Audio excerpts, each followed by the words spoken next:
Bharat Canada के बीच तनाव की स्थिति बनी हुई है। इस बीच कनाडा ने अपने 41 राजनयिकों और उनके 42 आश्रितों को वापस बुलाने का फैसला किया। कनाडा ने ये फैसला भारत द्वारा राजदूतों से राजनयिक छूट छीनने की धमकी के बाद लिया।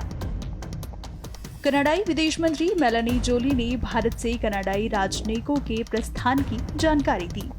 मैं कंफर्म कर सकती हूं कि भारत ने 20 अक्टूबर तक दिल्ली में 21 कनाडाई राजनयिकों और उनके आश्रितों को छोड़कर सभी के लिए राजनयिक छूट हटाने की अपनी योजना को औपचारिक रूप से बता दिया है।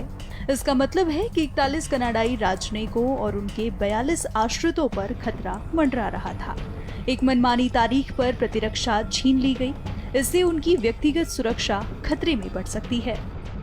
आपको बता दें कि भारत ने कनाडा के लिए वीजा सेवा निलंबित कर दी थी और नई दिल्ली में कनाडाई राजनयिकों की संख्या कम करने के लिए कहा था, जिसको लेकर मेलानी जोली ने कहा कि राजनयिकों और उनके आश्रितों ने अब राजनयिक छूट छोड़ दी है। वहीं कनाडा भारत में चंडीगढ़, मुंबई और बेंगलुरु में अपने वाणिज्यिक दूतावासों में सभी व्यक्तिगत सेवाओं पर भी रोक लगाएगा।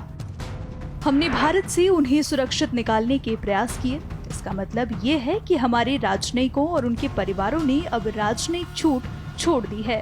राजनयिकों को सुरक्षित रखें, चाहे वे कहीं से भी हों और उन्हें जहां भी भेजा गया हो।